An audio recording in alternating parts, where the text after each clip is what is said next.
हरि ओम।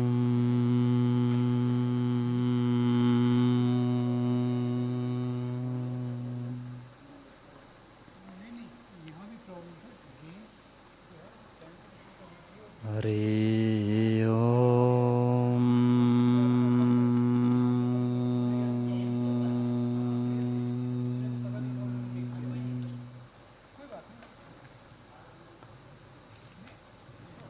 हरि ओम।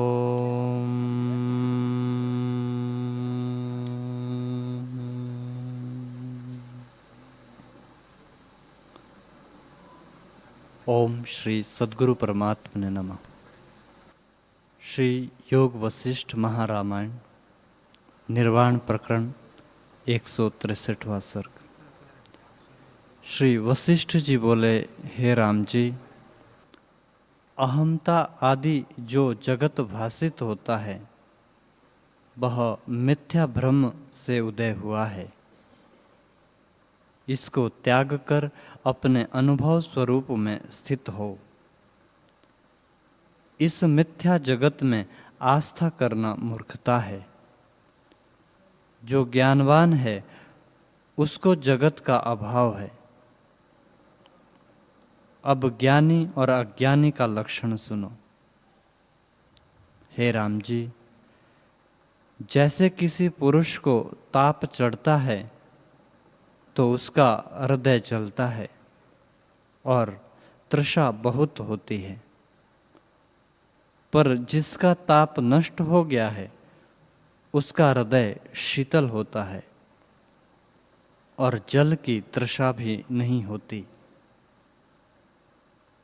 वैसे ही जिस पुरुष को अज्ञान रूपी ताप चढ़ा हुआ है उसका हृदय जलता है और भोग रूपी जल की तृष्णा बहुत होती है, पर जिसके हृदय का अज्ञान रूपी ताप मिट गया है उसका हृदय शीतल होता है और भोग रूपी जल की तृष्णा मिट जाती है। अब ताप निवृत्त करने का उपाय सुनो। शास्त्रों के अर्थवाद से तो बुद्धि में भ्रम हो जाता है। मैं तुमसे सुगम उपाय कहता हूं। निरहंकार होना ही वह सुगम उपाय है। ना मैं हूं और ना यह जगत है। जब तुम ऐसा निश्चय कर लोगे तब सब जगत तुमको ब्रह्म स्वरूप देख पड़ेगा और किसी पदार्थ की कामना ना रहेगी। जब सब पदार्थों को मिथ्या जानकर अपना भी अभाव करोगे तब प्रत्येक चैतन्य परमानंद स्वरूप सबका अधिष्ठान शेष रहेगा। हे राम जी, यह अहमता रूपी यक्ष जो उठा है सो मिथ्या है। उसी मिथ्या यक्ष ने नाना प्रकार के जगत की कल्पना की है। अहंकार मिथ्या है और जगत भी मिथ्या है। जब तुम अपने स्वरूप में स्थित होगे तब जगत का भ्रम मिट जाएगा। जैसे स्वप्न के जगत में सुंदर पदार्थ भासित होते हैं और मनुष्य उनकी इच्छा करता है, जब तक जागता नहीं तब तक जानता है कि ये पदार्थ कभी नष्ट ना होंगे और कहता है कि अमुक रूप देखिए और अमुक भोजन कीजिए, पर जब जाग उठा तब जानता है कि यह सब मेरा संकल्प ही था।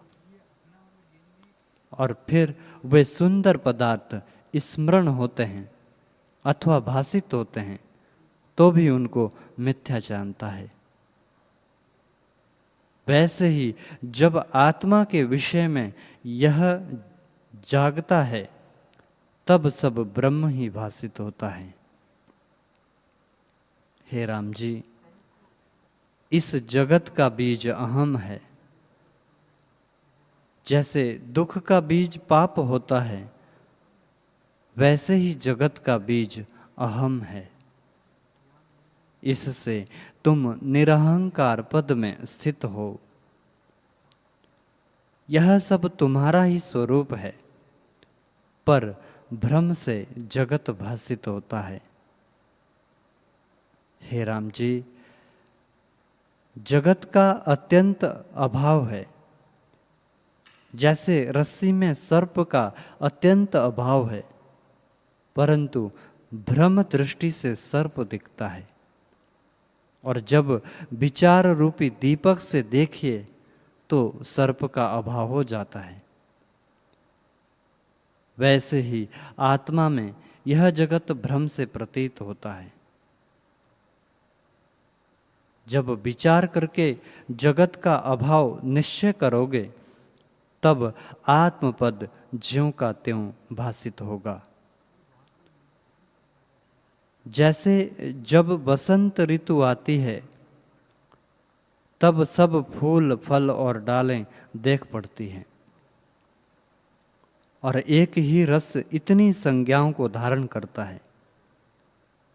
वैसे ही तुम जब आत्म पद में स्थित होंगे, तब तुमको सब आत्म रूप ही प्रतीत होगा और सब आत्मा ही भासित होगा। हे राम जी, आदि भी आत्मा ही है और अंत भी आत्मा ही होगा। पर मध्य में जो जगत के पदार्थ दिखते हैं, उनकी ओर मत जाओ। जो इनको जानने वाला है और जिससे सब पदार्थ प्रकाशित होते हैं, उसमें स्थित हो। ये सब मनुष्य मृग की तरह हैं।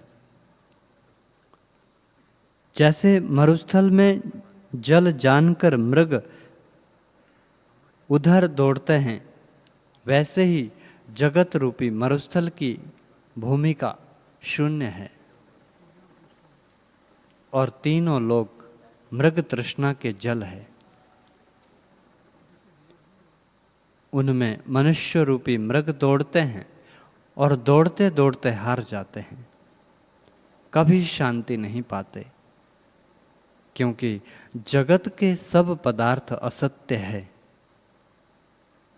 हे राम जी, रूप, अवलोक और मनस्कार सब मृग तृष्णा के जल है। इनको जो सत्य जानता है वह मूर्ख है। यह जगत गंधर्व नगर की तरह मिथ्या है। तुम जागकर देखो, इसको सत्य जानकर क्यों तृष्णा करते हो? इसको सत्य जानकर तृष्णा करना ही बंधन है। हे राम जी, तुम आत्मा हो, इसकी इच्छा से बंधन में क्यों पड़ते हो? जैसे सिंह पिंजड़े में आकर दीन होता है, पर बल करके जब पिंजड़े को तोड़ डालता है, तब बड़े वन में जाकर निवास करता और निर्भय होता है। वैसे ही तुम भी वासना रूपी पिंजड़े को तोड़कर आत्म पद में स्थित हो, जो सबका अधिष्ठान और सबसे उत्कृष्ट है। जब तुम उस पद को प्राप्त होंगे, तब इस संसार की वासना नष्ट होकर आनंद होगा और तुम निर्वाण पद को प्राप्त होकर शांत होंगे।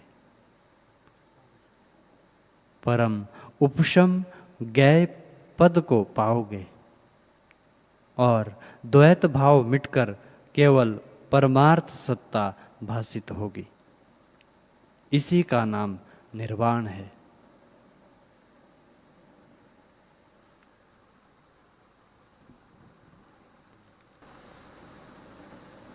हरि ओम। ओम सहनावतु सहनाभुनक्तु सह वीर्यं करवावहै तेजस्विनामधीतमस्तु मा विद्विषावहै। ओम शांति शांति शांति। श्री सद्गुरुदेव भगवान की जय।